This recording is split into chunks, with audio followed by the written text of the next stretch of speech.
السلام علیکم ورحمۃ اللہ وبرکاتہ۔ نحمدہ ونصلی ونسلم علی رسولہ الکریم، اما بعد فاعوذ باللہ من الشیطان الرجیم، بسم اللہ الرحمن الرحیم۔ هل يستوي الذین یعلمون والذین لا یعلمون؟ صدق اللہ العلی العظیم وصدق رسولہ النبی الامین الکریم، ونحن على ذلك لمن الشاہدین والشاکرین والحمد للہ رب العالمین۔ محترم سامعین و ناظرین حضرات، آج کی میری یہ گفتگو حضور سید اشرف جہانگیر سمنانی رحمۃ اللہ تعالی علیہ کی ذات بابرکات کے تعلق سے ہے۔ جیسا کہ اس سے قبل دو ویڈیوز میں نے حضور مخدوم سمنا رحمۃ اللہ تعالی علیہ کی ولادت اور طفولیت کی گفتگو کی ہے، اور سمنان سے ہندوستان تک آپ کے سفر کا ایک مختصر واقعہ اور قصہ بیان کیا ہے۔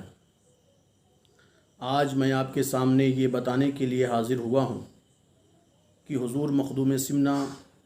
حضرت سید اشرف جہانگیر سمنانی رحمۃ اللہ تعالی علیہ، جن کو آج دنیا ایک پیر طریقت اور ولی اللہ کی حیثیت سے جانتی اور پہچانتی ہے، آپ جہاں ایک پیر کامل اور راہ تصوف کے ایک عظیم سالک تھے، وہیں ایک بہت بڑے عالم دین اور وقت کے بہت بڑے مبلغ بھی تھے۔ شریعت اسلامیہ کے ایک عظیم داعی اور مبلغ کی حیثیت سے آپ نے سمنان اور اس کے بعد ہندوستان میں دعوت و تبلیغ کے کارہائے نمایاں انجام دیے، مگر آج ہم حضور مخدوم سمنا علیہ رحمت و رضوان کو ایک پیر اور ایک ولی کی حیثیت سے دیکھتے ہیں۔ حضور مخدوم سمنا کو ہم نے بحیثیت عالم اور بحیثیت مفسر، بحیثیت مبلغ اور بحیثیت داعی اسلام نہ دیکھا ہے نہ سمجھا ہے۔ آپ اندازہ لگائیں کہ حضور مخدوم سمنا علیہ رحمت و رضوان نے 14 سال کی عمر میں قرآن و حدیث کے جملہ علوم اور احکام کا علم حاصل کر لیا۔ تمام معقولات و منقولات پر آپ نے کامل دسترس حاصل کر لیا، اور اس کے بعد پھر آپ نے تصوف کی راہ میں قدم رکھا۔ تصوف تو کہتے ہی ہیں ان راستوں کو جو احسان اور تزکیہ نفس تک لے جاتے ہیں، مگر ان راستوں میں جو رہنما ہوتا ہے وہ ایک کامل مرشد اور کامل پیر ہوا کرتا ہے، جس کے پاس شریعت مصطفیٰ کی شمع ہوتی ہے، شریعت اسلامیہ کا چراغ ہوتا ہے، خوف خدا کی لاٹھی ہوتی ہے۔ حضور مخدوم سمنا علیہ رحمت و رضوان صرف ایک پیر اور ایک ولی کی حیثیت سے ہی دنیا میں نہیں جانے اور پہچانے گئے، بلکہ ایک وقت کے بہت بڑے عالم اور بہت بڑے داعی اسلام کی حیثیت سے بھی آپ نے کارہائے نمایاں انجام دیے۔ مگر آج جماعت اہل سنت کا سب سے بڑا المیہ یہ ہے کہ ہم ایسے لوگوں کو پیر کی حیثیت سے تسلیم کر لیتے ہیں، اور ایسے لوگ ہماری جماعت میں راہ طریقت کا شہسوار ہونے کا دعویٰ کرتے ہیں، جنہیں شریعت اسلامیہ کا ذرہ برابر علم نہیں، غائب درجے کے وہ جاہل، بے علم اور شرعی علوم سے کورے اور نابلد ہوتے ہیں، مگر وہ اپنے آپ کو پیر کامل اور پیر مغاں سمجھتے ہیں، بلکہ عوام اہل سنت کو اس بات پر آمادہ کرتے اور اس بات کی تشہیر کرواتے ہیں کہ وہ انہیں پیر کہیں، وہ انہیں پیر مانیں، جبکہ صوفیاء کرام فرماتے ہیں کہ وہ شخص جو بغیر علم فقہ کے صوفی بن گیا، بغیر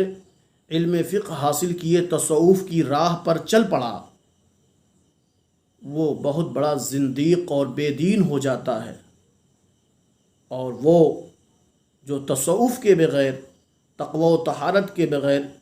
علم فقہ حاصل کرتا ہے وہ بہت بڑا فاسق ہوتا ہے، بہت بڑا فاسق و فاجر ہو جاتا ہے، اور وہ جو دونوں کو جمع کرتا ہے وہ وقت کا محقق اور وقت کا بہت بڑا عالم دین ہوا کرتا ہے۔ چنانچہ مجدد دین و ملت حضور امام احمد رضا خان فاضل بریلوی علیہ الرحمۃ والرضوان سے جب اس تعلق سے سوال کیا گیا کہ حضور طریقت کیا ہے اور شریعت کیا ہے، تو اعلیٰ حضرت امام محمد رضا خان فاضل بریلوی علیہ الرحمۃ والرضوان فرماتے ہیں کہ شریعت یہ زینہ ہے اور طریقت جلوے بالائے بام ہے۔ اگر قرآن و حدیث پر عمل کرتے کرتے، احکام شرعیہ پر عمل پیرا رہ کر زندگی گزارتے گزارتے معرفت خدا کی چند کرنیں نظر آ جائیں، معرفت الہی کے چند آثار تمہیں دکھائی پڑیں، تو سمجھ لو کہ راہ طریقت کا آغاز ہو رہا ہے، راہ طریقت میں داخلے کا تمہیں اشارہ مل رہا ہے۔ مگر آج کتنا بڑا المیہ اور کتنا بڑا سانحہ ہے کہ جماعت اہل سنت میں ایسے ایسے لوگ داخل ہو گئے جنہوں نے راہ تصوف کو جاننا تو دور کی بات، راہ شریعت کو جاننے کی بھی کوشش نہیں کی، احکام شرعیہ کو سیکھنے کی بھی انہوں نے زحمت نہیں کی، اور اپنے آپ کو انہوں نے پیر مغا اور پیر کامل سمجھ لیا، بلکہ وہ لوگ عوام اہل سنت کو گمراہ کرنے کا ہر حربہ اختیار کر رہے ہیں۔ اپنے مریدین اور اپنے معتقدین کو وہ علماء تک پہنچنے نہیں دیتے، مفتیان کرام تک جانے سے منع کرتے ہیں، علماء اہل سنت سے ملنے بھی نہیں دیتے، اس لیے کہ وہ جانتے ہیں کہ اگر یہ عوام علماء کے قریب چلی گئی، مفتیان دین سے انہوں نے معلومات شرعیہ کو حاصل کرنا شروع کر دیا، تو پھر ہمیں کون مانے گا، ہمیں سروں پر کون اٹھائے گا، ہماری عزت و خاطر و مدارات کون کرے گا۔ یہ اگر مسائل شرعیہ سے واقف ہو گئے تو پھر یہ ہمیں اپنے نظروں سے گرا دیں گے،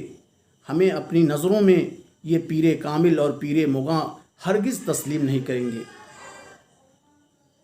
جبکہ انہیں چاہیے کہ وہ اپنی اصلاح کرتے، اپنے آپ کو شرعی احکام کی روشنی میں پابند شرع کرتے اور پابند شرع ہو کر خود زندگی گزارتے، مگر وہ ایسا نہیں کرتے۔ علماء اہل سنت سے عوام اہل سنت کو بدظن کرنے میں وہ ہر ممکن حربہ اختیار کرتے ہیں، حتی الامکان ان کی کوشش ہوتی ہے کہ شرعی احکام سے لوگوں کو نابلد اور بے خبر رکھا جائے۔ میرے ساتھیوں، میرے دوستوں، میرے مومن بھائیوں، آپ ان باتوں کو دل پر نہ لیں، یہ باتیں تکلیف دہ نہیں ہیں، یہ باتیں حقائق پر مبنی ہیں، اور حقیقت کو برداشت کرنے اور حقیقت کو سمجھنے کی کوشش کرنا یہ آپ کی ذمہ داری ہے۔ ایسے ایسے لوگ جنہیں سنت مصطفیٰ کا کوئی پاس نہیں، آداب شرعیہ کا کوئی لحاظ نہیں، تمام انگلیوں میں ان کی انگوٹھیاں پڑی ہوتی ہیں، گلے میں مالے اور ہار پڑے ہوتے ہیں، بال بالکل پراگندہ ہوتے،